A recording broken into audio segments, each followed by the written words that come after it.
when I stepped foot out in Alaska for the first time, I was like, wow, wow, wow.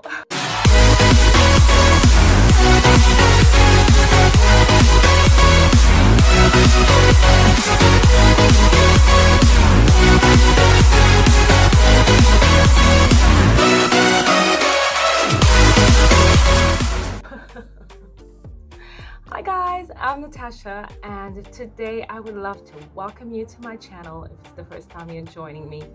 And for those of you who are joining me today, I would like to tell you the story of how I went from being a secretary to being a world traveler and traveling to every continent on Earth. So, it all started back in I was almost going to say 2021, but no. It started all the way back in 2001. Can you believe it?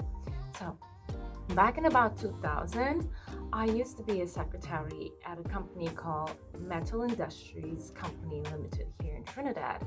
And actually started off in the company as a clerk, but I went to being a secretary like really quickly. Like we were trained, there were like 4 of us, and we were trained, and we were doing the minutes and everything. We were doing secretarial stuff.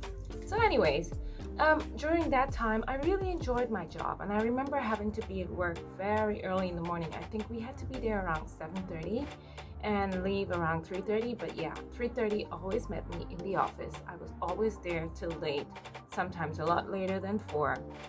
But anyways, I enjoyed my job. At that time, I was still singing, and one of these days I'll give you the story on how and when I started singing. So at that time, I was still singing in the evening time, like after work. So especially around carnival time here in Trinidad, I remember singing at the Review Calypso tent, which was Kitchener's tent. I was a backup singer, a background vocalist, and I would get to work at the tent around 7, and we worked long hours. I mean, we were there before to get ready for stage and stuff, but we didn't finish working until the closer it got to carnival, the later we worked. So we would finish sometimes 1 in the morning. We were just leaving the tent like 2. I would get home, almost 3 o'clock, because in those days I didn't drive. I didn't have a car, so I had to travel a lot. And in those days in Trinidad and Tobago, it was safe to travel at those hours. Not anymore, God forbid. But anyways, so I was having to choose between being a secretary, being in front of my computer all day, and being a singer, being in front of an audience all night. And to be honest with you, it was not that big of a war, because I loved being an entertainer. And I remember going out to sing in the casinos, and for singing for me at that time was just a hobby, because I thought to myself, well, I have a job and I'm just singing for fun. But eventually my singing for fun started paying me more than my job as a secretary. And I was like, hold on a minute, how does it work that your hobby pays you more than your actual job? So why am I working? Really? Anyways, so I had to make a choice, secretary or singer. And I chose to be a full-time singer. Anyways, how it started out, I remember seeing an ad in the paper for this guy in Trinidad who was an agent and apparently sent people to work on cruise ships. And I was like, I want to work on a cruise ship. So I called him up. I was like, hi, how do I, work on a cruise ship? And he's like, come see me tomorrow at my office, blah, blah, blah, whatever. So I go to his office and I talk to this guy, and he's like, okay, so what's your skill? I send people out to work at the restaurant or to work in housekeeping. And I was like, dude, I'm sorry. I don't want to work in a restaurant unless I'm having a microphone in my hand. And he's like, no, we're not agents for that. And I was like, oh, go figure. Anyways, I went back to my regular day job and kept inquiring from people that I knew, how can I go out on a ship as a singer? Because I knew that there were people who were doing it from Trinidad. Eventually, a couple of months later, somebody called me up, I don't remember who it was, and said, look, there's this guy, he's an agent for entertainers wanting to work on a ship. and I called him up. He was a teacher. His name was Garth Nicholas, and I said, okay, let me talk to this guy. So I called him up and I said, hi, how can I work on a cruise ship? And I said, I'm a singer and I really want to work on a cruise ship. How do I do that? And he said, well, to be honest, right now I don't have any openings in a band for a singer, but you can actually make your own band and get back to me. And I was like, cool. So I went home and I discussed it with my mom, and she was like, oh, you can choose this one and that one and that one. And I was like, I kind of already had people in mind. Anyways, I went with my mom's idea and I decided to choose a couple of people who, we were doing really good. The band sounded great, but in the end, yeah, that kind of went south. So didn't work out, but I was still very determined to work on a cruise ship. And I called up the guy again and I said, look, you said the band isn't ready and I cannot go out with this band. So tell me, how do I go out? Because I really want to go.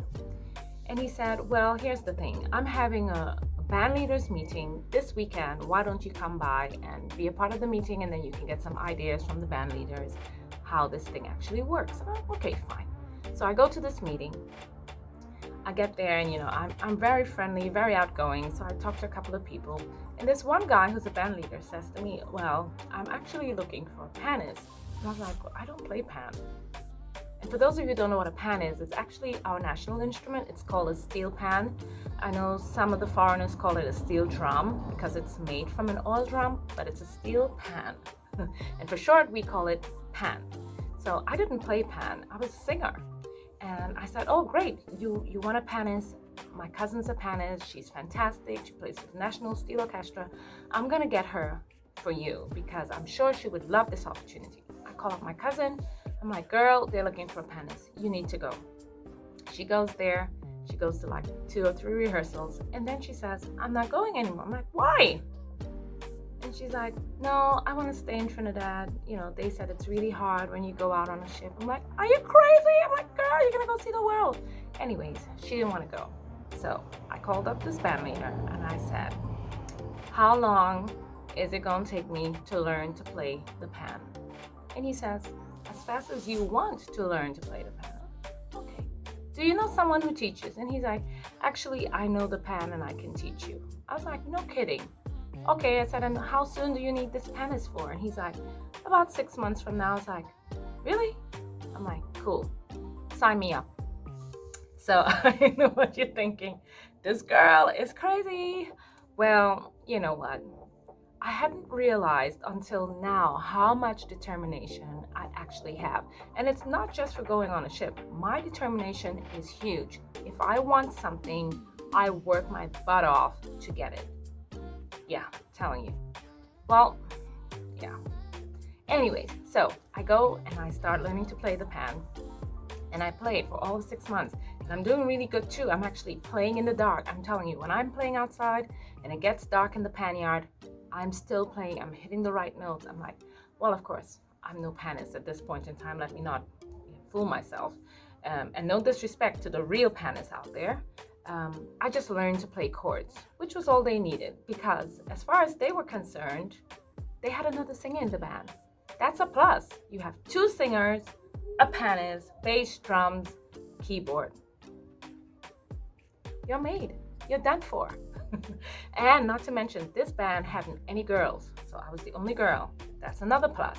Anyways, so I learned to play the pan. I sign up. It's time to go. It's getting closer to going, and we're booked to leave sometime in September, like, I don't know, September 28th, 24th, something like this. I'm excited. They've already done my farewell party at work. We're in September, and crunch time. I'm like working down to the wire here to get ready to go. So I'm sitting in my office, and my boss runs in, and he's like, did you see the news? I was like, no, why? He's like, America just had a bombing. I'm like, what? What are you talking about? So I switch on the TV, and there it is. Yes, folks, it's 9/11 happening live and alive on CNN. Oh, are you kidding me? Oh, I could not believe it. I was like, what is going on here? Anyways, I go home in the afternoon. Before I could even get home, my mom's already on the phone, right? Because we're supposed to be going to America in like a few weeks. So my mom calls me up. I'm like, let's talk about this when I get home. So I get home and my mom is like freaking out. She's panicking. She's like, you're not going anywhere. I'm like, I'm scared. I'll be honest with you. I'm scared. But I said to myself, I am going. This is even better because now security level is going to be so high. It's going to be through the roof that I need not worry about safety. It's going to be awesome. And my mom is freaking out. And to be honest, I don't know where the heck this confidence is coming from because I'm scared like hell. But I still decide that I want to go. Anyway, it rolls around to like September 24th, September 28th, something like this. And we go to the airport, we get our tickets, blah, blah, blah. We get on the flight. There's like 20 people on a Boeing 737. I kid you not. People were not flying at this time. They were not flying. Everybody was scared of getting on a plane and going to the US. We got on the plane. This was my first time outside of Trinidad and Tobago. I was so happy for the opportunity and so grateful and still so grateful that I had that opportunity to do that. You know, very grateful to the people who helped me to get there. So in the end, I get on the plane, we get there. I step foot out in Miami. I'm like, oh my goodness. Miami International Airport just seemed like a whole new city to me. It was so huge compared to our little tiny Piaco International Airport. It was huge. I was not like anxious or anything getting off in Miami. I don't know why. I felt like I'd been there before. And I was level-headed. I was pretty cool, you know. So we went through the motions and I got on my first cruise ship, guys. I'll never forget it. It was the Grand Princess of Princess Cruise Lines. I was so excited. So we sail out on that day. The cruise has begun and we're on the deck and we're singing, feeling hot, hot, hot. You know, and I'm playing the pan and I'm singing and we're having a good old time. I think like one day into the cruise, I start hearing something about some hurricane. I'm like, are you kidding me? What hurricane? Well, the cruise was 7 days and I think we spent 3 days out of the 7 days fighting off a hurricane, trying to run from a hurricane. Can you believe that? The ship was like, I was like freaking out. I was freaking out. Oh my God, I was dying. I felt so sick. I've never been so sick in my life. And I cried. I'm not even gonna kid you. I cried and I said, when I get to Miami, I'm not getting back on this ship. I'm going home. Well, yeah, 7 years later, I'm still there. It was an amazing time. Okay, so once I got back to the port of Miami, it was like the hurricane never even happened. Like, who are you kidding? I'm like, we're up for another adventure. Let's go. Back then, we were going to the Caribbean islands, so we were going to like Barbados, St. Lucia, and St. Kitts, and you know, those Caribbean islands. And I was so elated to be out of Trinidad and Tobago and actually seeing more countries other than my own, and you know, learning all these new cultures. We went to Barbados to the boatyard, and well, actually, I think we didn't get off a lot that week because of the hurricane. It's pretty bad. But after that, the next 6 months was amazing. Well, actually, the next 6 months was supposed to be amazing because I didn't make it to 6 months. In December, we had a dry dock. We had a dry dock for 2 weeks, so we got to come home for Christmas. That was amazing. You know, that was my first Christmas back, and I had US baby. So my mom was fixed. Her house was done. Everybody had presents under the tree. Let me just tell you.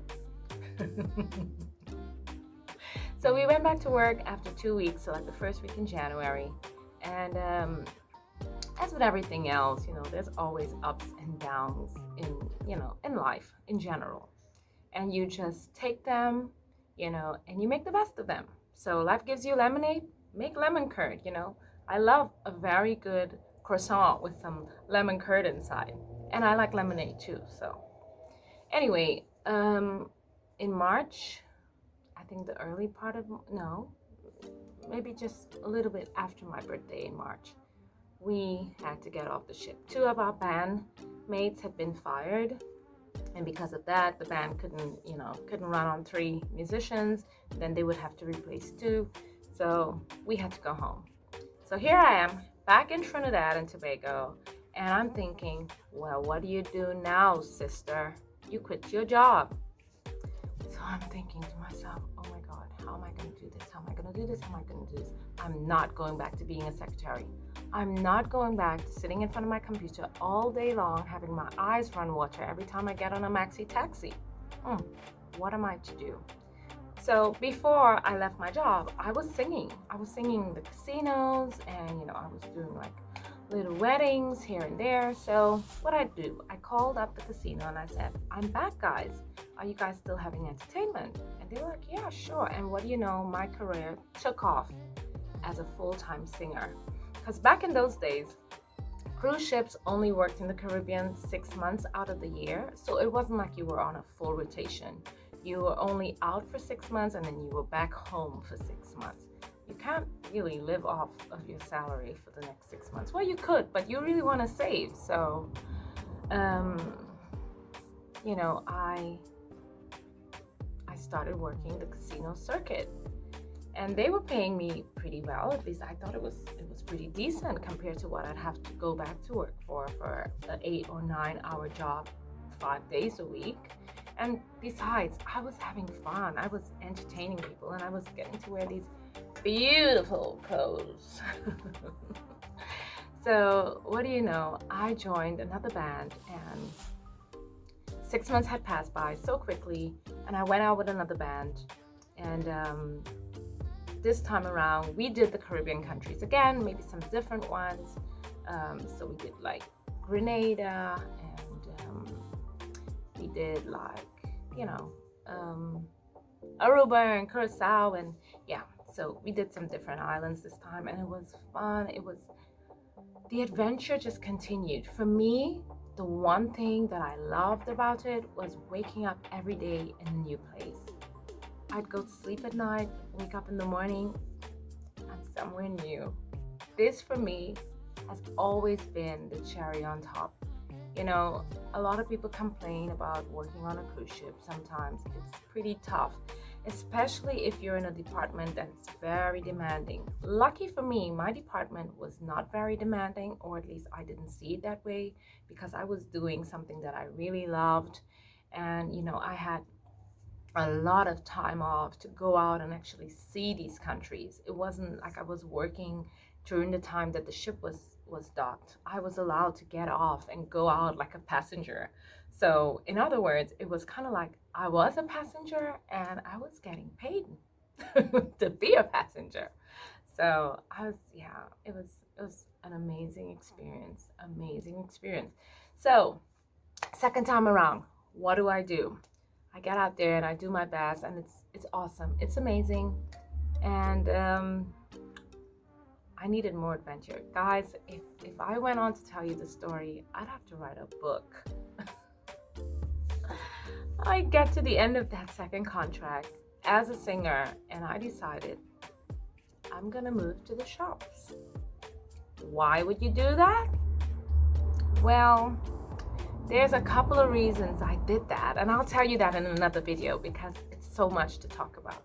But anyways, I moved to the shop, and here's the thing. The Caribbean bands are still doing 6 months off, 6 months on, but now I'm working right through the year, honey.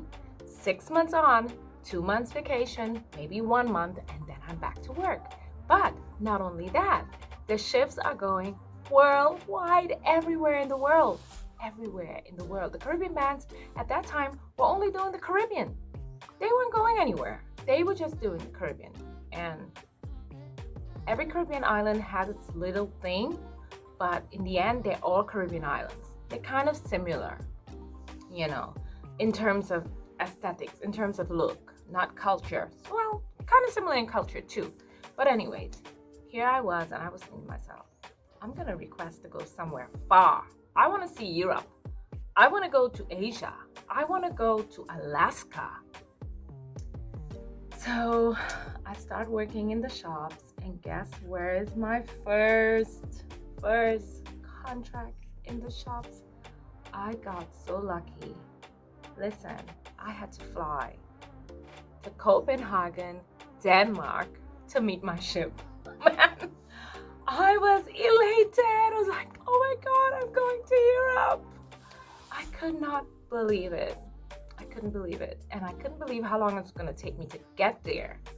Boy, oh boy, was that flight uncomfortable for me, because I was traveling now on my own. It wasn't like I was going out there with a bunch of friends or people that I got familiar with during the time that I was here rehearsing. It was just me, going out there, flying all the way to Europe. I'm talking like 12 hours, maybe between 9 and 12 hours, something like that.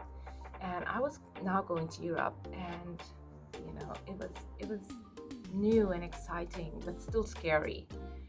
But this is the thing about life. Life is gonna be scary sometimes. And in order to succeed, you have to get out of your comfort zone. You have to be able and willing to just do something new. Do something that scares you. Do something that scares the heck out of you, because that's when you know you're out of your comfort zone. Anyways, so I got to Denmark and I start working in the shop. But let's not kid ourselves here. I have less salary and more working hours. I'm like, okay, fine, whatever. But it's customer service, so I still get to deal with people like on a one-on-one, and I love it. And I can still sing a little bit, because they have these crew talent shows where you can just go and showcase your talent. I mean, that probably wasn't fair that I did go and sing for the crew talent show. But, this was my way of singing, getting back on stage. And that contract was amazing. I did Denmark and St. Petersburg, Russia. I did Helsinki. I did, oh my goodness, Sweden. So I did Sweden, Finland, Denmark, Russia, Germany. I was in Europe, for God in heaven's sakes. This little black girl from Trinidad and Tobago. From MOVA, what do you know? Who would have thought? Who would have thought? But I was there. I was in Europe. I was living my dreams. And so it continued. I did that for I think 2 more contracts. But I took some breaks in between there. Like I took a 6 months off after that first contract in the shops. And then I came back later on to do 1 or 2 more contracts. I think, yeah, 2 more contracts. So I did 2 more contracts in the shop, and then I was finished. I was done. I was like, I need to get back on stage. This is torturous. It's lovely that I get to talk to all these people while I ring up their Tylenol and seasickness pills. But no, I'm sorry. I really want to go back on stage. Working in the jewelry store was fun. Learning all about Swarovski and Lladró was great. But I really needed to be back on stage. That's where I belonged. So I came back to Trinidad and I joined a band. And this time the singer in that band was actually the singer that was in my first band. So what do you know? I have a buddy in the band, and that was amazing because we did everything together. No hanky-panky business, just friends, just very good friends. Kind of like brother, sister. We kind of actually look like each other too. All the passengers would say, you guys look like each other. But anyways, so I got back in this band, and now we're not on the deck anymore. We're not just the Caribbean band. We are the Caribbean band in the lounges. Now we work in the lounge. We have our own lounge? Are you kidding me? How many people fits in here? Well, we had our own lounge, and now we were not just doing 6 months on, 6 months off. We were doing right through the year, and we were going everywhere, and I mean everywhere that the ship went. So, got back on the ship, and this time my contract took me to beautiful Alaska, one of my favorite places in the world. The beauty is just stunning. When you step off of a cruise ship in Alaska, it is breathtaking. And I mean breathtaking. Everything about it is breathtaking, in my opinion. It's not like built up like a big city, unless you go to Anchorage. But Skagway and Juneau and Ketchikan, they're like little towns, but they're beautiful and quaint and free of tons of pollution. You know, it's these huge mountains, all green. Well, maybe not all green, but green, a lot of green, and maybe some snow-capped mountains, you know, as well. And that was quite surprising for me. When I got off in Alaska for the first time, I thought I was gonna be freezing, but I wasn't. It was so nice. And the more we got into the season, the less clothes I could wear. Yeah, I'm telling you, I called my mom up one day. No kidding. I called her on video, and she was like, no, hang on. I'm lying. Those days, I didn't think it had any video calls. Didn't even have Facebook, I think, yet. Anyways, kind of selling out my age here. What's going on? Anyways, so I used to call my mom on the phone all the time and tell her, like, you know, about the weather and stuff. And then I mailed her a photograph. That's what I did. So, and that day I wore like these spaghetti strap top and, you know, a pair of jeans and my sandals. And she was like, aren't you in Alaska? And I was like, mm-hmm. And she's like, why are you wearing these clothes? I'm like, cause it's warm. Nobody would have thought, like, even I didn't think before I got to Alaska that it was like so amazing. It was beautiful. It was gorgeous. Oh, guys, I can't tell you how many places in the world I've been to. I'm sure that I've been to over 75 cities. Easy. Very easy. But I've been to Australia and New Zealand. I've been to Asia. So I've been to China and Singapore, Vietnam, Thailand. I just keep going on and on. I've visited, and I mean, besides traveling on a cruise ship, of course, now I'm a travel bug. I'm a wanderlust. So now I spend my own money to go on trips. So I've gone to Italy and Bulgaria and Romania and Spain, and oh, the list just goes on and on and on and on. I cannot tell you how many beautiful countries I've been to. Vanuatu, Bora Bora, Tahiti. Oh my, I've just been everywhere, guys. You know, and still, even with a list that long, there's still places that I want to see in this world. I want you to know something. The world is but a tiny place. It is so small. People who don't travel see the world as this big, giant, humongous world. We're not that big, guys. Believe me. Trust me. You can go from Alaska to Russia in 2 weeks, maybe even less, on a ship that's cruising. The world is not that big. And if you have a dream to become a wanderlust, go out there and do it. Of course, not in this pandemic time because nowhere is open. But after the pandemic, after everything, after the dust has settled, do it. If you want to travel, travel. Go out there and travel. Find a way to do it. There are ways that you can do it, even if you're not rich. I'm sure that I've been to more countries than somebody who's rich because they're probably not going to all of these places. But the experiences of going to these places forever lives in my memories. And I'm going to see if I can put up a couple of photographs to you guys. But it was an amazing time. And I don't think I will ever stop traveling. Ever. It's just, you know, the world is too small not to travel. So that was my story for today. And of course, I told you, if I had to tell you the entire story, I'd be here all day and all night. I could write a book about my life. But I hope that you enjoyed our little chit chat. And let me know what you want to hear about in the comment section below. Let me know what you want to know, and I can always come by and give you a little story, you know, So as you know, on my channel, I try to keep it very educational. Every once in a while, I will come on here and give you a story about my life because I think my life's pretty interesting, at least in my opinion. So I want it to be educational and entertaining at the same time. So if you want me to do something for you, let me know in the comment section below what I can do for you, and I'll try my best to get it done. So once again, thank you guys for joining me. I'm Natasha saying ciao for now and see you next time. Bye guys.